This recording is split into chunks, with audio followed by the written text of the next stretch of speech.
L-inkjesta E-Grant kixfet li dokumenti li kienu preżentati bħala Declaration of Trust kienu folot. U issa il-Pulizija mistennija tibda tinvestigom. L-investigazzjoni tal-Pulizija mistennija tkun waħda komplessa u mhux faċli għax se tipprova tistabbilixxi min huma l-imħuħ u li dejn wara l-firem folot. Dan f'każ mimli gideb u kontradizzjonijiet. Fl-inkjesta tiegħu il-Maġistrat Aron Buġejja innota li d-dokumenti ppreżentati lilu minn Pier Portelli, dakinhar ġurnalist illum li tlemenija Tejdrin Delija, huma dokumenti folots li sal-istadju tal-inkjesta il-moħħ warahom kien għadu mhux magħruf. Dawn id-dokumenti kellhom firem ta' Jacqueline Alexander fejn fix-xhieda ġuramentata tagħha Alexander innegat li dawk kienu l-firem tagħha.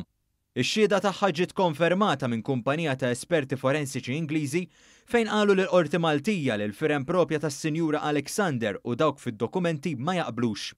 Is-sena l-oħra fil-perkors tal-inkjesta, Portelli ma ddejjaq xejn milli jsemmi li hu kien l-uniku persuna apparti l-whistleblower Russa li kien ra dawn id-dokumenti. Jiena l-uniku wieħed fostkom kollha. Illi dokumenti li ra l-maġistrat tal-whistleblower rajthom ukoll. Jien rajthom ukoll.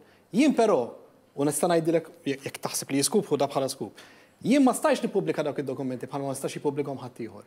Il għaliex il-persuna involuta l-whistleblower hija ta' nazzjonalità Russa, marret għand l-ambaxxata Russa biex tieħu l-pariri u issewa illi jekk ma timxix ma dak li qal l-maġistrat mhux sejrin jgħinuha biex nkunu ċari għalfejn dawn ma. Id-dokumenti kienu wieħed mill-fatturi li jurew kemm E-Grant kienet gidba.